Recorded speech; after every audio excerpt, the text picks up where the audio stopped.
Welcome to Shyamala honey kitchen. இன்றைக்கி நம்ம இந்த வீடியோவில் கார்த்திகை தீப தினத்தில் சொக்கப்பனையின் சிறப்பினை பற்றி தாங்க பார்க்க போகிறோம். கார்த்திகை தீபத்தின் நோக்கம் பாவம் போக்குதல் தாங்க. ஒளி வடிவில் இறைவனை கொண்டாடும் விழா கார்த்திகை தீபம்ங்க. சங்ககால தமிழகத்தில் கொண்டாடப்பட்ட பல விழாக்களில் கார்த்திகை தீபமும் ஒன்றுங்க. இத்தீப திருவிழாவில் பனை மரங்களுக்கு முக்கியத்துவம் உண்டுங்க. பனை ஓலைகள் கூரை வேய, ஓலையின் அடிக்காம்புகள் நாரெடுக்க, பழங்கள் அதாவது நுங்கு உணவாக, பனைமரத்தின் பாலையை வெட்டினால் பதநீர், இப்படி பனையின் அனைத்து பாகங்களும் நமக்கு பயன்படுவதனால் இதனை பூலோக கற்பக விருட்சம் என்று சிறப்பிப்பார்கள்.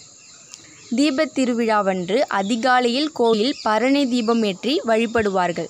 மாலை வேளையில் மலை முகடுகளிலும் கோயில் கோபுரங்களிலும் மகா தீபம் ஏற்றுவார்கள்.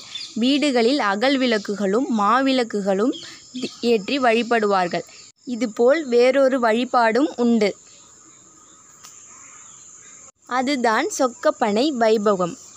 கொழுந்துவிட்டு எரியும் அந்த ஜோதியை சிவமாகவே எண்ணி வழிபடுவார்கள்.